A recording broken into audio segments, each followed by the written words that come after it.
Hey everyone, tonight we're going somewhere a little different. We're not visiting a palace or a philosopher's study. Instead, we're taking a trip to a place that was once the glittering heart of a global empire, and, simultaneously, a wound in the side of a continent. We're heading to a mountain that devoured men and spat out silver, a place of staggering wealth, and even more staggering human suffering. We're going to talk about the Potosi silver mines in colonial-era Bolivia and the people who worked there. This wasn't just a tough job, it was a state-sponsored, generation-spanning catastrophe. It was a career opportunity you couldn't refuse, largely because it was assigned to you by a lottery system where the grand prize was a slow, mineral-dusted demise thousands of feet underground. It was a job so notoriously brutal that the phrase, "to be worth a Potosi," became synonymous with unimaginable riches, while the reality for those who produced that wealth was a life worth next to nothing. This is the story of the engine room of the Spanish Empire, a dark, airless, and deeply unforgiving place. So before you get comfortable, take a moment to like the video and subscribe, but only if you genuinely enjoy what I do here, and let me know in the comments where you're tuning in from and what time it is for you. It's always fascinating to see who's joining us from around the world. Now dim the lights, let your mind wander, and allow the gentle rhythm of my voice to lull you towards sleep. Maybe settle in, pull your blanket a little closer, and let's ease into tonight's journey together. Before it was a mint for the Spanish crown and the treasury of Europe, the mountain we now know as Cerro Rico de Potosi was just a mountain. For the indigenous Quechua and Aymara people of the Andes, it was likely a huaca, a sacred place, a powerful natural object imbued with spiritual significance, a point of reverence in a landscape where the divine was written into the very stone and soil.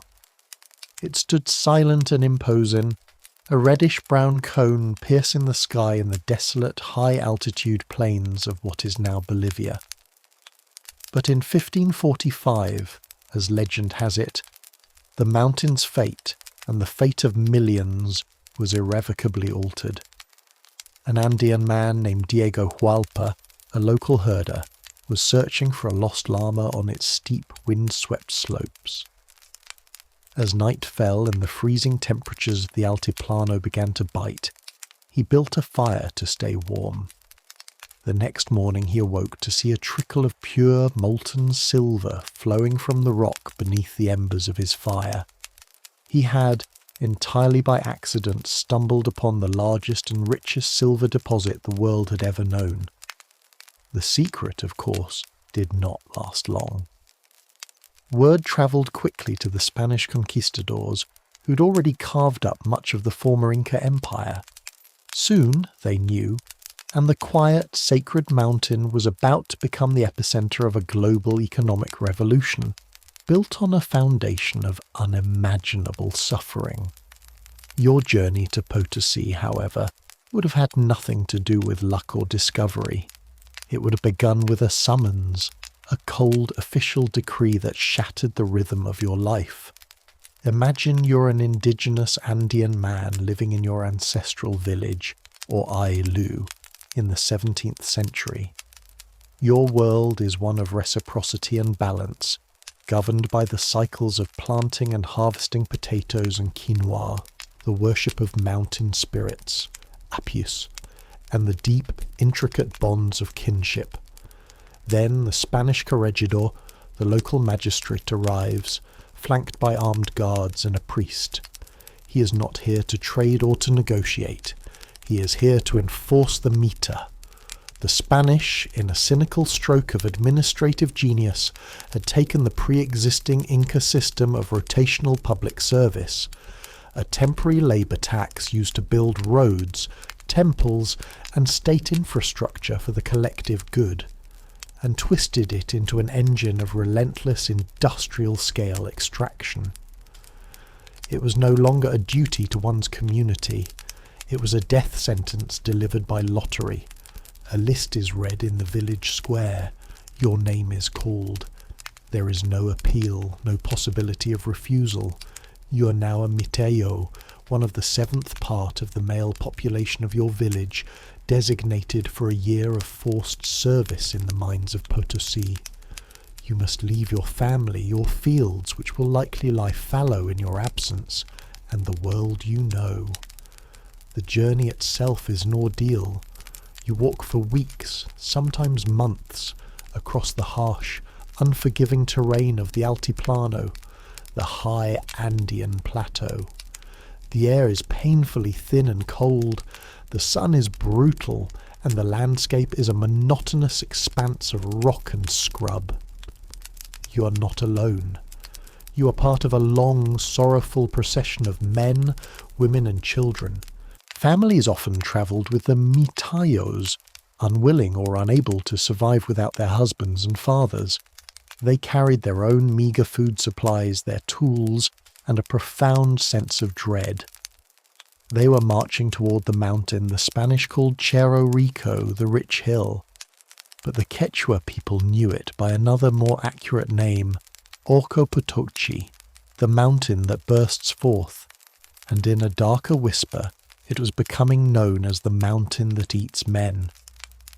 Upon arriving, the city of Potosi itself is a shock to every sense. Perched at an altitude of over 13,420 feet, 4,090 meters, it is one of the highest cities in the world.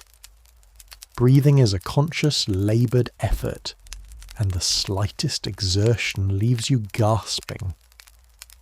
In its 17th century heyday, it was also one of the largest and wealthiest cities on the planet, with a population that swelled to over 160,000, exceeding that of London, Paris or Madrid. It was a chaotic, violent and dazzling metropolis built entirely on silver. The city thrummed with a manic, feverish energy. There were Spanish administrators in fine silks and velvets, fabulously wealthy mine owners, azogueros, who lit their cigarettes with banknotes and staged duels in the streets, merchants from across the globe selling European lace and Asian spices, and an army of priests building opulent churches with solid silver-plated altars. And then there were you and the tens of thousands of other indigenous labourers, the foundation upon which all this wealth was built. You lived in the rancherias, crowded and squalid settlements on the city's edge, a stark contrast to the stone mansions of the Spanish Quarter. The cost of living was astronomical. The meagre wage you were promised as a miteo, if you received it at all, was a cruel joke, instantly devoured by the inflated prices for food, coca leaves, chewed incessantly to stave off hunger, thirst, and exhaustion, and, most cynically, the tallow candles you were forced to purchase from the mine owners themselves in order to light your own way into the darkness. It was a perfectly designed system of debt peonage, ensuring you could never leave. You were not just working for the Spanish crown, you were paying for the privilege of your own destruction. Your new life as a miner begins with the descent into the earth. There are no cages, no elevators, no safety protocols worthy of the name. The entrance to the mine, the Bocamina, is a gaping maw in the side of the mountain. You join a long line of men and begin to climb down into a world of absolute darkness. The ladders are notched logs, or more commonly, braided leather ropes with wooden rungs, known as chicken ladders, escaleras de gallina. They are slick with a constant ooze of water, mud, and sometimes blood. You descend in single file, holding a flickering, sputtering candle in one hand, clinging to the ladder with the other, a heavy bag of tools or coca leaves strapped to your back. The descent can take 2 to 3 hours, a slow, terrifying immersion into a world without sun, without fresh air, without hope. The walls of the shaft are narrow, and the darkness is absolute, broken only by the pinpricks of light from the candles of the men moving above and below you. A single slip, a moment of altitude-induced vertigo, means a fall of hundreds of feet, your body bouncing off the jagged rock walls before landing in a broken heap at the bottom. Such accidents are common and are treated with a grim, business-like indifference. A body is removed and the line simply keeps moving. Once you reach your designated level, perhaps 1,000 feet down, the real work begins. The heat is stifling, a hellish geothermal warmth that contrasts sharply with the freezing temperatures on the surface. The air is thick and heavy, saturated with the dust of silica, arsenic, lead and other toxic minerals. It coats your throat and lungs, initiating a slow, irreversible process of petrification from the inside out. This condition, silicosis, is so common it is known simply as mal de la mina, the sickness of the mine.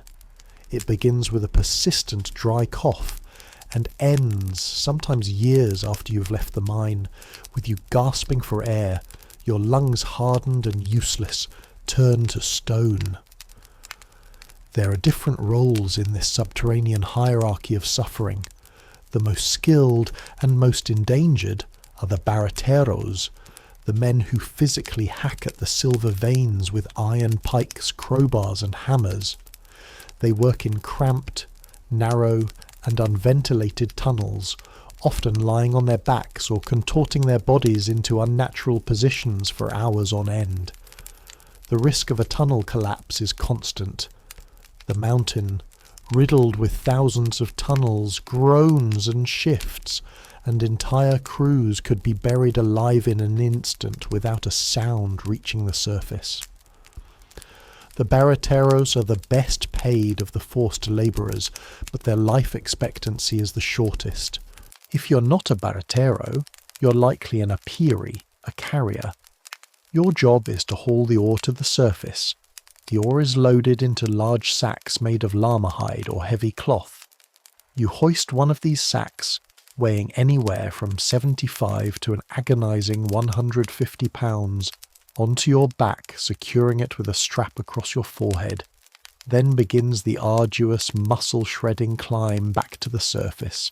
You ascend the same rickety ladders you came down, one rung at a time, your muscles screaming, your lungs on fire, the weight of the rock pressing you down into the earth. You climb for hours, navigating the darkness, the slippery rungs, and the other men moving up and down the shaft. Many die from sheer exhaustion, their hearts giving out under the strain. If you make it to the surface, you deposit the ore and, after a brief respite to chew more coca leaves, you are sent back down. This cycle can continue for 12 hours straight. For some, it went on for days on end in a brutal system called corridas, where workers were locked in the mine until a certain, often impossible, quota was met. But the most insidious and systematic killer at Potosi was not the falls, the collapses, or the lung disease. It was the mercury. In the 1570s, the Spanish introduced the patio process, a revolutionary amalgamation technique that dramatically increased silver yields. After the ore was hauled to the surface, it was crushed into a fine powder, often by stone mills powered by mules or water. This powder was then mixed in large open-air vats, patios, with water, salt and liquid mercury, which was brought all the way from mines in Huancavelica, Peru, another site of horrific forced labour.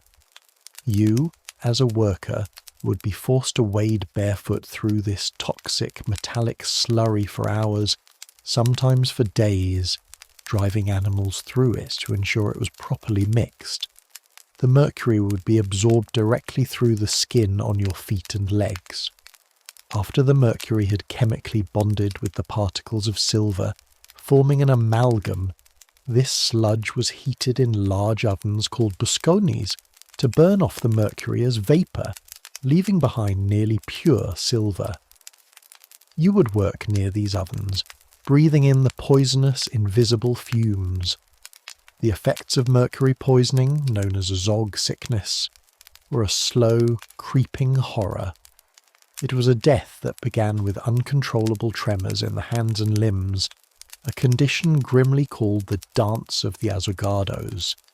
You would lose control of your muscles, your teeth and hair would fall out, you would suffer from memory loss, kidney failure, and severe neurological damage, leading to fits of madness and eventually a painful death. The Spanish were well aware of mercury's toxicity. They had seen its effects in their own mines back in Almaden, Spain, but the profits from Potosi were so immense, so central to the survival and ambitions of their global empire, that the human cost was deemed a necessary if unfortunate expense. The silver of Potosi didn't just fund an empire, it was paid for with the sanity and lives of countless men who were forced to handle the very poison that refined it. The legacy of this single mountain is staggering, a story of two interconnected worlds. For over 2 centuries, Potosi produced an estimated 60% of all the silver mined in the world. This river of silver flowed across the Atlantic to Spain, where it financed the Habsburg dynasty's endless European wars, funded the construction of lavish palaces like El Escorial, and fueled the price revolution that fundamentally reshaped the European economy. It was the birth of global capitalism, lubricated by the silver of the Andes and the blood of its people. But for the indigenous populations, it was an open vein. Historians estimate that as many as 8 million people, miners and their families who perished from disease, famine, and exhaustion, died as a direct or indirect result of the Potosi meter system. It was a demographic catastrophe on a scale that is difficult to comprehend, a slow-motion genocide fueled not by overt malice, but by the cold, calculating logic of colonial economics. The mountain that had once been sacred became a tomb, and the wealth of an empire was built quite literally upon its bones.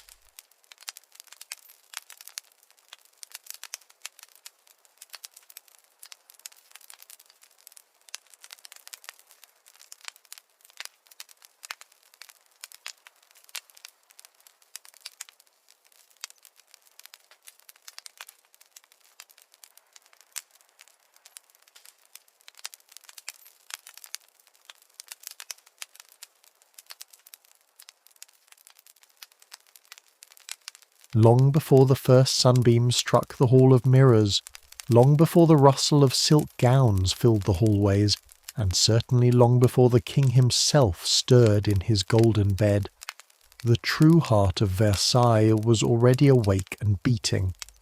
It was a heart that didn't pump blood but water, wood, and sweat. It was the vast, unseen army of servants, whose morning routine was a frantic, silent ballet of grueling efficiency, performed in the cold, dark arteries of the most magnificent palace on earth. Your life here was a paradox. You lived in the most beautiful house in the world, yet you were confined to its ugliest, most functional corners, a ghost whose only purpose was to ensure the effortless perfection of a world you could never truly inhabit. Your day as a servant at Versailles began not with a gentle awakening, but with a jolt in the pitch-black cold, sometime around 4 a.m. You likely slept in a cramped, windowless attic room, crammed onto a simple straw pallet with several other people. These rooms, known as the galetas, were directly under the roof, making them freezing in winter and suffocatingly hot in summer. The air was thick with the scent of unwashed bodies and exhaustion. There was no privacy, no comfort, and no time for lingering. The only alarm clock was the gnawing knowledge that to be late was to risk a fine, a beating, or outright dismissal. You dress quickly in your simple coarse uniform, perhaps a woolen tunic and linen shirt, and descend into the labyrinthine service corridors that were the palace's hidden nervous system. These were not the grand, sunlit halls the courtiers knew. These were the dégagements, narrow, damp, and dimly lit passages, bustling with the silent, purposeful hurry of thousands of workers, their faces pale in the candlelight. The first and most relentless task of the morning was fire. Versailles, for all its gilded splendour, was a cold, draughty beast of a building. It contained over 2,000 rooms and more than 1,200 fireplaces, each of which needed to be cleaned of yesterday's ash and coaxed back to life before its noble occupant awoke. As a lower-ranking servant, a garçon de chambre, your job might be to haul endless loads of firewood. This wasn't a short trip. The wood was stored in vast reserves on the palace grounds, and you would carry it up countless flights of back stairs, your arms aching, your breath clouding in the frigid air. You'd deliver the logs to the antechambers of nobles who were still deep in slumber, working in near silence, careful not to let a log drop or a door creak. You were a phantom, meant to be felt in the rising warmth of the room, but never seen or heard. Next came the water. Versailles had no indoor plumbing as we would understand it. There were no taps, no showers. Every single drop of water for washing, cooking, and the rare, monumental task of cleaning had to be hauled by hand from the palace's wells or reservoirs. This meant endless trips with heavy copper or wooden buckets, a task that would leave your shoulders and back screaming in protest by the end of the day. The water was used to fill the small basins in the nobles' chambers. Their morning ablutions were a delicate affair, consisting of a quick splash of the face and hands, often with scented water. The idea of a full-body bath was a complex, infrequent event, requiring a portable tub and dozens of buckets of heated water. The vast majority of the water you carried was for cleaning the endless marble and parquet floors, which were constantly being soiled by the muddy shoes, spilled wine, and careless habits of the thousands of residents and their numerous, often untrained pets. Dogs were everywhere in Versailles, and they were not housebroken. As the sun began to rise around 6 o'clock, the pace quickened into a controlled frenzy. The palace was a city unto itself, and it needed to be fed. The kitchens located on the ground floor were a world of their own, a series of vast, cavernous rooms filled with roaring fires, steaming cauldrons, and the clang of copper pots. The heat was immense, the noise deafening. The kitchen staff was a rigid hierarchy, from the head chef down to the lower scullery maid. Your job might be to pluck dozens of chickens, scale mountains of fish, scrub cartloads of vegetables, or turn a giant spit over a fire for hours on end, your face blistering from the heat. The pressure was intense. A simple breakfast for the royal family and the upper echelons of the court was an operation of military precision involving hundreds of dishes. An error in seasoning, timing, or presentation could result in furious reprimands from the head chef, a man who wielded his ladle like a royal sceptre. Perhaps the most uniquely stressful morning chore, reserved for a select few valets, was preparing for the lever, the king's formal waking ceremony, which began around 8 o'clock. This was not a simple good morning. It was a highly orchestrated theatrical performance, a sacred ritual that reaffirmed the king's divine status every single day. As a valet, you would have been up for hours preparing. You would ensure the king's chamber was the correct temperature, that his clothes were laid out in the precise order, that the water for his ceremonial washing was warm to the exact degree. The slightest deviation was unthinkable. During the ceremony itself, dozens of the highest-ranking nobles would be in attendance, all watching, all judging. You would perform your duties, opening the bed curtains, presenting the royal shirt, with practiced invisible grace.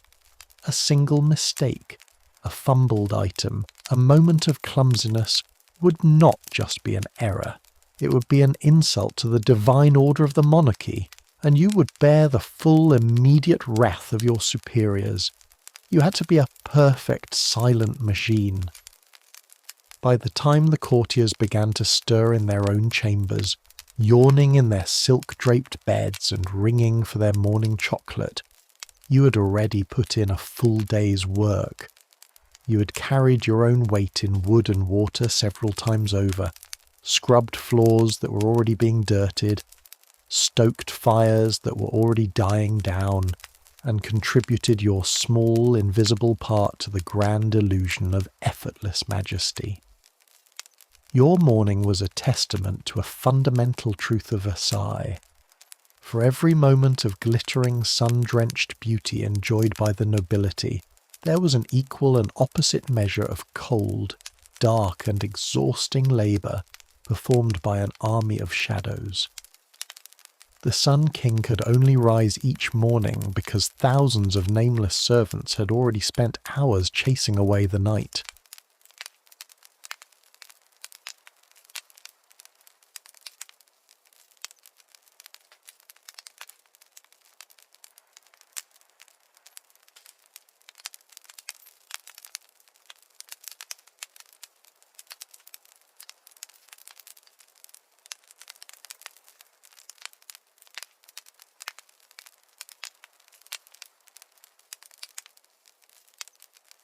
The story of coffee doesn't begin in a bustling cafe with the hiss of an espresso machine. It doesn't start in a boardroom with executives planning a global brand. It begins, according to legend, on a quiet mountainside in the Ethiopian highlands with a goat herder named Kaldi and his unusually energetic flock. This isn't just a charming folk tale. It's the symbolic birth of a ritual that would conquer the world. And its first cultivators were not farmers or merchants, but monks seeking a connection to the divine, a way to sharpen the mind for long nights of prayer. The history of coffee is a history of spirit before it was a history of commerce. The legend, which dates back centuries, paints a simple but vivid picture. Kaldi, a humble herder, noticed sometime around the 9th century that his goats were behaving very strangely after nibbling on the bright red berries of a particular unfamiliar shrub. Instead of their usual placid grazing, they were leaping, dancing and bleating with an energy that lasted late into the night. They were, for all intents and purposes, the world's first jittery caffeine addicts. Confused, and more than a little intrigued by this sudden goat herd disco, Kaldi decided to try the mysterious berries himself. He felt a similar rush, not of intoxication, but of exhilarating clarity, focus, and a profound sense of wakefulness. His fatigue vanished, replaced by a sharp mental energy. Convinced he had stumbled upon something miraculous, he gathered a handful of the berries and brought them to a nearby monastery. He presented his discovery to the head monk, the abbot, explaining the strange effect they had on him and his flock. The abbot, however, was deeply suspicious. In a world where the line between the divine and the demonic was razor-thin, anything that altered one's state of being so dramatically was cause for alarm. He denounced the berries as a sinful temptation, a devil's work, and in a moment of pious frustration, threw them into a nearby fire. But then something truly magical happened. As the berries began to roast in the flames, a rich, complex and intoxicating aroma filled the monastery halls. It was a smell unlike any they had ever encountered. The other monks, drawn from their cells by the incredible scent, gathered around the fire.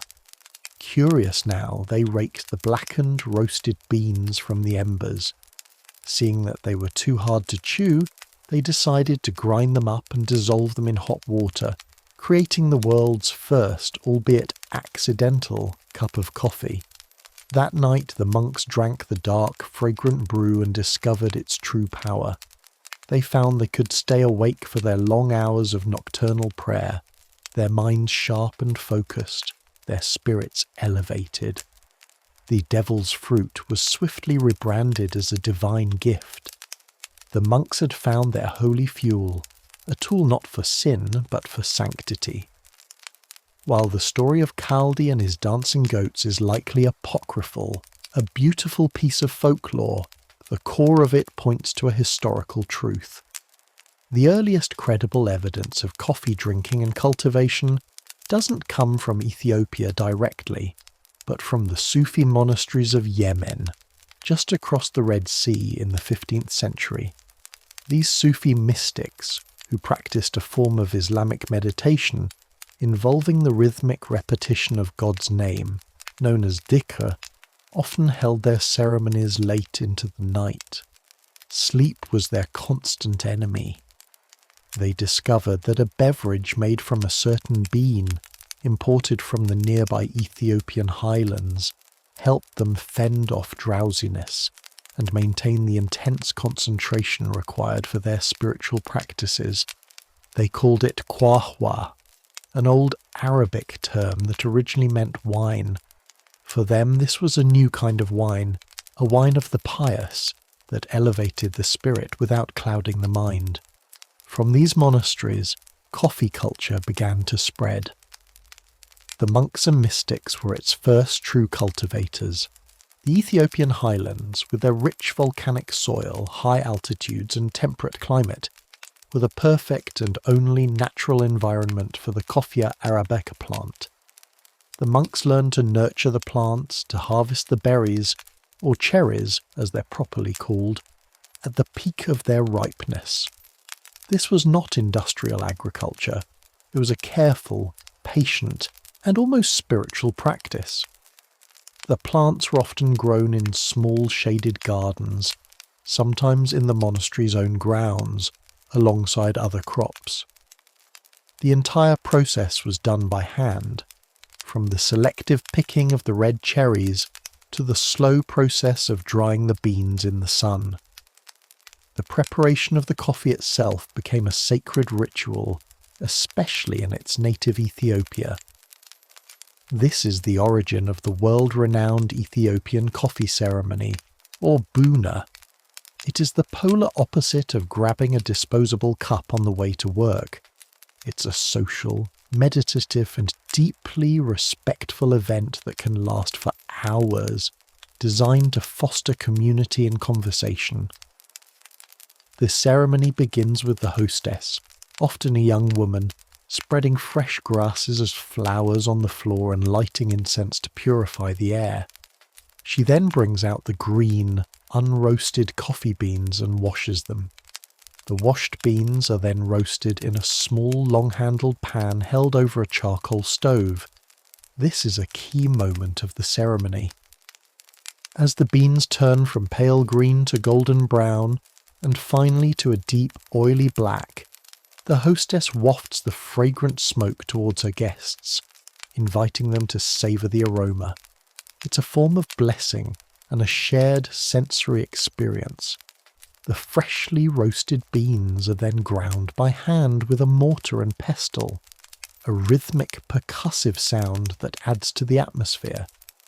The grounds are mixed with water in a traditional long-necked clay pot called a jabina, which is then placed directly on the stove to brew. When the coffee is ready, it is poured with incredible skill in a single continuous stream from a height into small handleless ceramic cups. It is served 3 times to each guest. The first serving, called abul, is the strongest and most important. The second, toner, is made by adding more water to the same grounds, and the third, baraka, is the weakest, considered a final blessing. To leave before accepting all 3 cups is considered a breach of etiquette. The entire process, from the careful cultivation by monks to the ceremonial brewing, highlights the original relationship humanity had with coffee. It was never about a quick caffeine fix. It was about community, spirituality, and a deep reverence for the plant itself. The monks who first tended to those coffee shrubs in the high gardens of Ethiopia and Yemen weren't just growing a crop, they were nurturing a new form of consciousness, one that would eventually pour out of their monasteries and change the social and intellectual landscape of the entire planet, one thoughtful, aromatic cup at a time.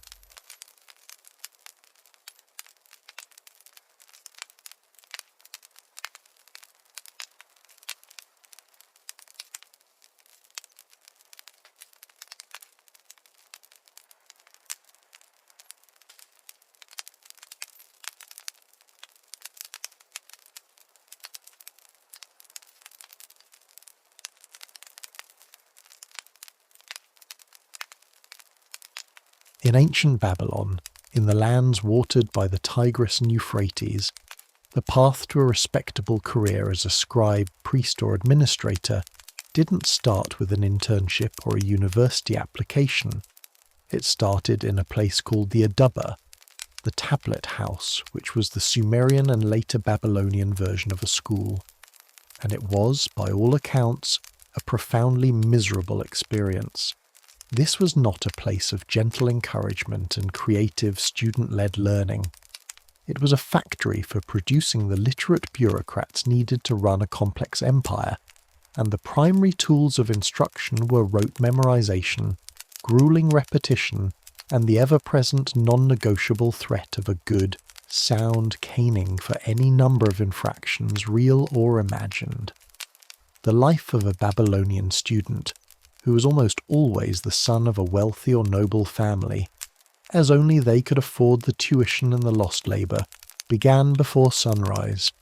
He would leave his home, perhaps with a couple of lunch buns packed by his mother, and walk nervously through the bustling city streets to the Adubba.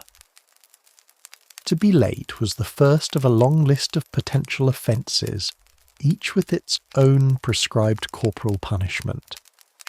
The school itself was likely a simple mud brick building, probably attached to a temple or palace complex. Inside, it was filled with the rows of students, from young boys just starting out to teenagers on the verge of graduation, all hunched over damp clay tablets, their faces etched with a mixture of intense concentration and a healthy dose of fear. The head of the school was known as the Umia, the expert or school father, and he ruled his small kingdom with absolute authority. He was assisted by a staff of teachers and proctors, each with a specific role. There was a man in charge of Sumerian, a man in charge of drawing, and most ominously, a figure known in the texts as the Sher Mashkim, the man in charge of the whip. This individual was not a ceremonial figure. He was the chief enforcer of discipline, and his cane was the ultimate pedagogical tool. His job was to ensure that the will of the Umia was carried out swiftly and painfully. The curriculum was brutally difficult, centered on learning cuneiform, one of the world's oldest and most complex writing systems. Cuneiform wasn't an alphabet, it was a syllabae, involving hundreds of different signs made by pressing a wedge-shaped stylus into wet clay. It was not intuitive, and it required immense precision and memory.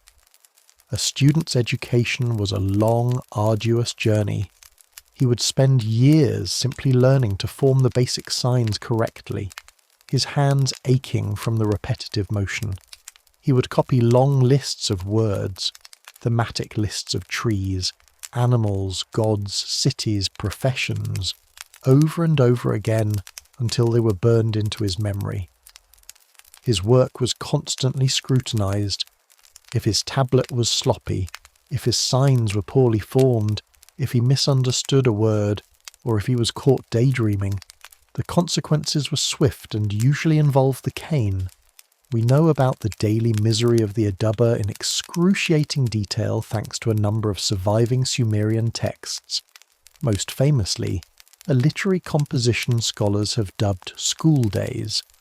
This text is essentially a 4,000-year-old complaint letter from a student, and it is both poignant and darkly humorous. The student recounts his daily torments with a litany of woes. "My headmaster read my tablet and said, 'There is something missing,' he laments, and for that he was caned. The proctor caned him for loitering in the street. Another teacher caned him for his messy handwriting. He was caned for standing up without permission, for talking when not spoken to, for not speaking loud enough, and for his poor Sumerian pronunciation, a dead language they had to learn, much like Latin in later European schools."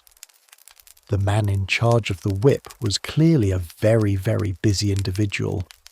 The goal of this harsh discipline wasn't just to enforce order or to vent a teacher's frustration.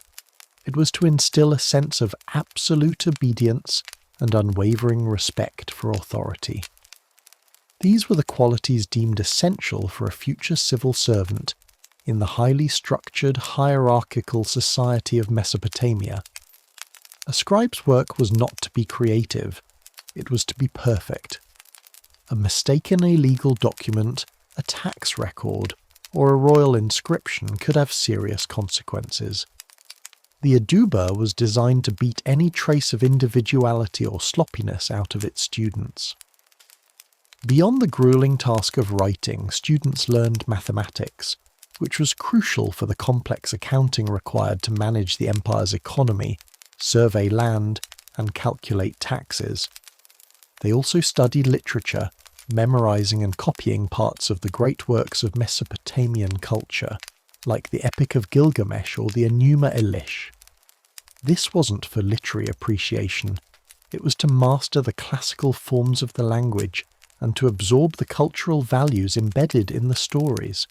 The school day was long and monotonous, filled with endless drills and the constant pressure of performance. There were no group projects, no class discussions, no creative assignments. Education was a one-way street. The teacher dictated and the student copied. The School Days text, however, ends with a clever and timeless solution. The long-suffering student, after yet another day of beatings, goes home and begs his father to do something.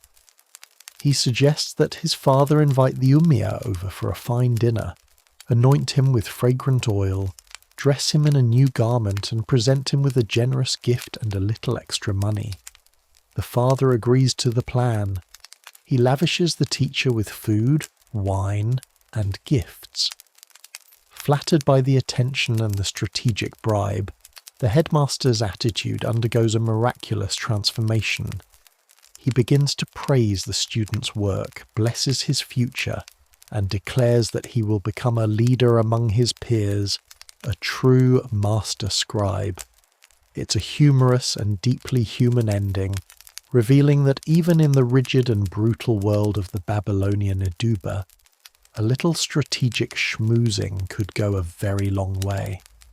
Ultimately, this system, for all its institutionalized harshness, was a staggering success.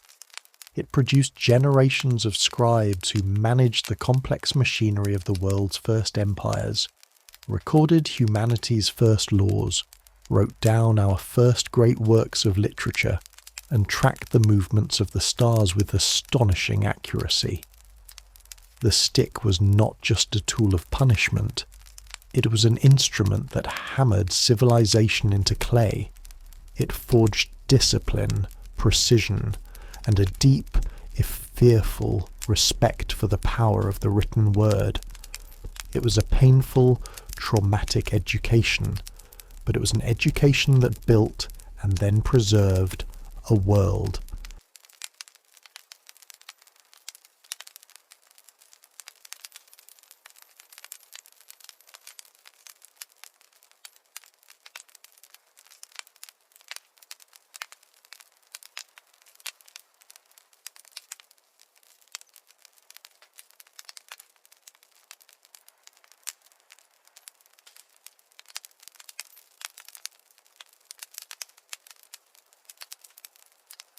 The morning doesn't arrive with the crowing of a rooster or the gentle light of dawn filtering through a window.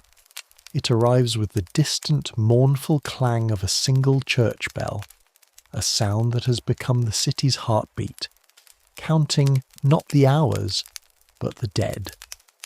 You awaken not from a peaceful slumber, but from a shallow, troubled sleep on a simple straw pallet in a room that smells faintly of vinegar and dried herbs. This is the scent of your profession, a feeble aromatic shield against the pervasive sweetness of decay that hangs over the city like a shroud. You're not a soldier, a priest, or a merchant. You're something far stranger, a figure born of desperation and scientific bewilderment. You are a plague doctor. Your first task of the day is not to eat or to pray, but to become the spectre that the city both fears and begs for. You begin the ritual of dressing, a process that is less about clothing and more about constructing a fortress of leather, wax, and delusion. First, the heavy waxed leather cloak. It's stiff and slick, designed to be impervious, to prevent the bad air, the miasma, from clinging to you. It covers you from neck to ankle, a dark, ominous shell. Then come the leather breeches, gloves, and tall boots, each piece meticulously sealed. There can be no gaps, no exposed skin. You are encasing yourself, not just from the touch of the sick, but from the very air they breathe. The final and most iconic piece is the mask. It is not designed to comfort or to look human. It is designed to terrify and, in theory, to protect. The mask is fashioned from dark leather, with round glass eyepieces that give you the blank, unblinking stare of an insect.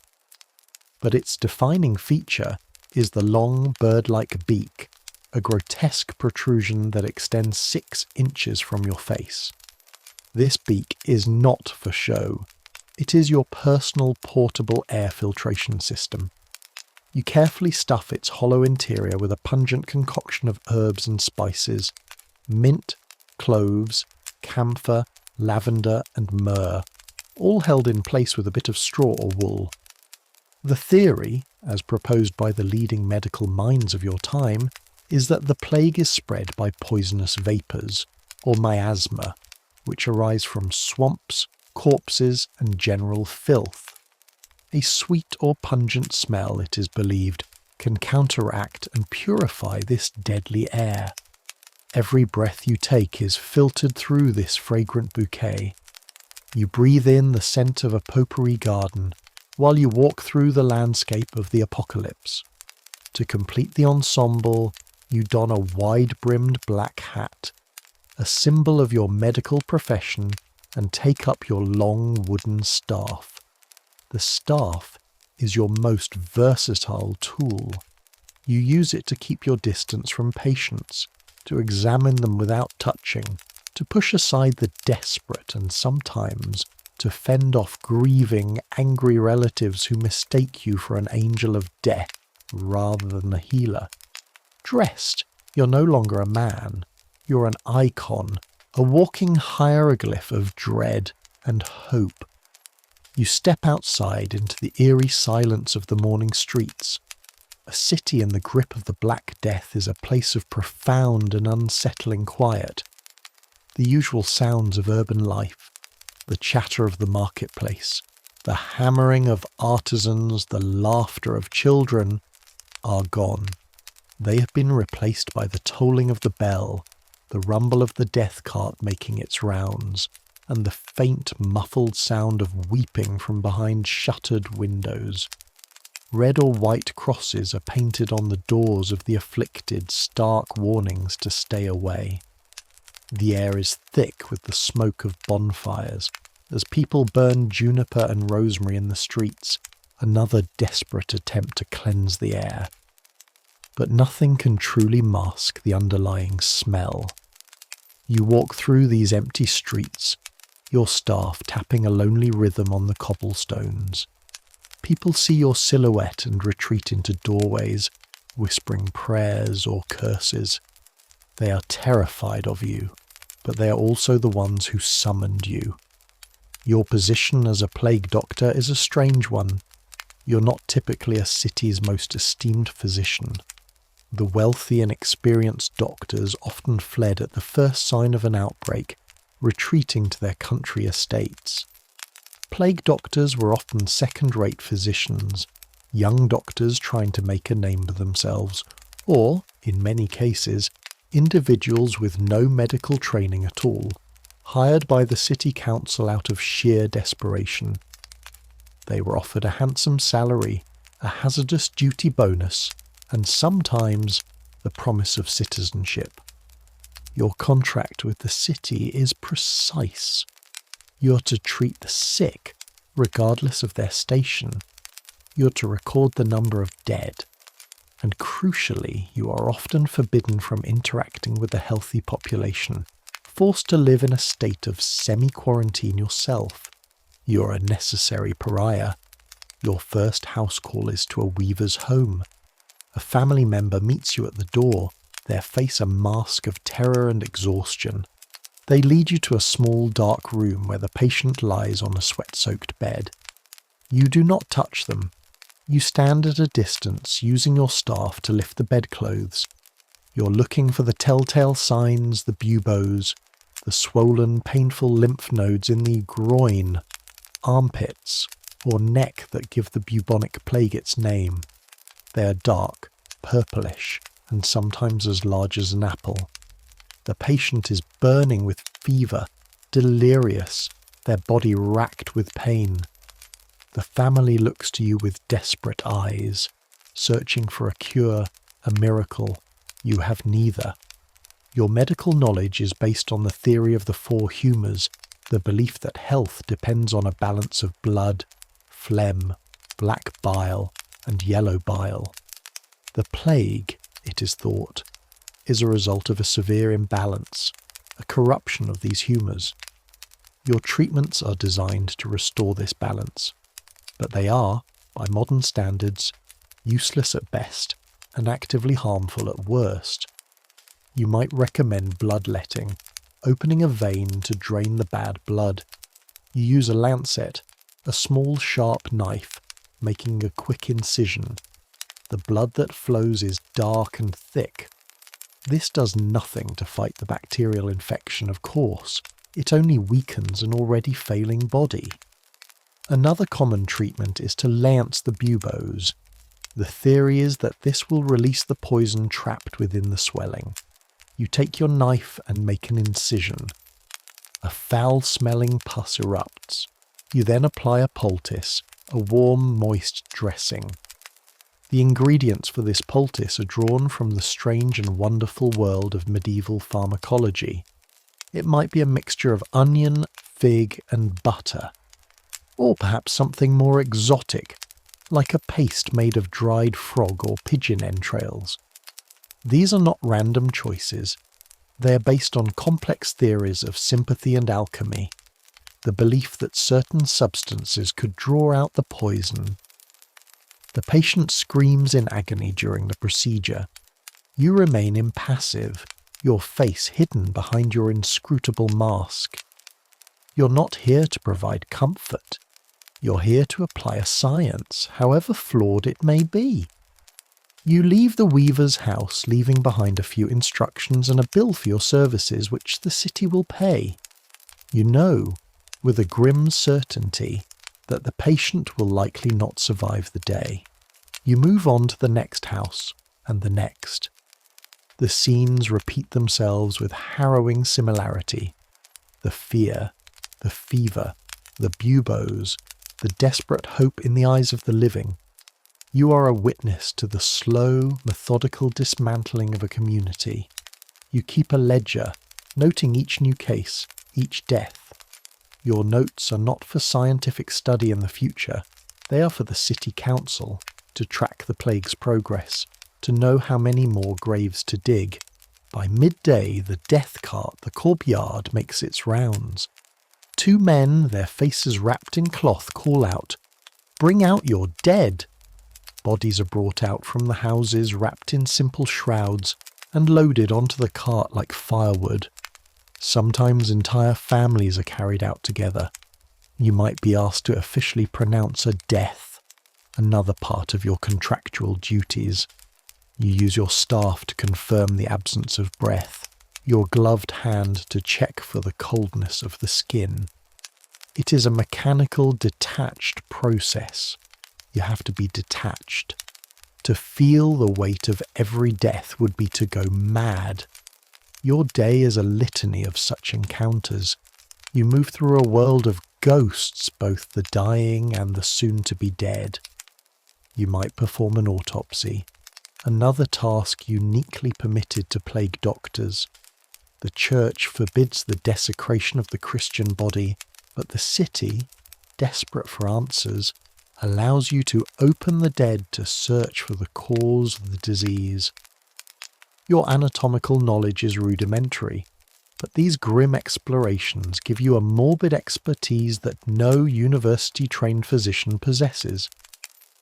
You see the internal ravages of the plague firsthand, the blackened organs, the internal bleeding. You are mapping the geography of death itself. As evening falls, you return to your isolated quarters. The ritual of undressing is as careful as the dressing. You wipe down your leather cloak and tools with vinegar. You remove the mask, and the heavy herbal scent is replaced by the stale air of your room. You're a man again, stripped of your terrifying uniform. You're alone with your thoughts, with the images of the day, with the ever-present sound of the tolling bell. You eat your simple meal, knowing that you are one of the few people in the city with a guaranteed income, a grim irony in a world that is falling apart. You're a symbol of a paradox, a healer who cannot heal, a scientist working in the dark, a man who walks through death every day, protected only by a leather beak full of flowers, and you know that tomorrow morning the bell will ring again, and you'll have to put on the mask and do it all over again.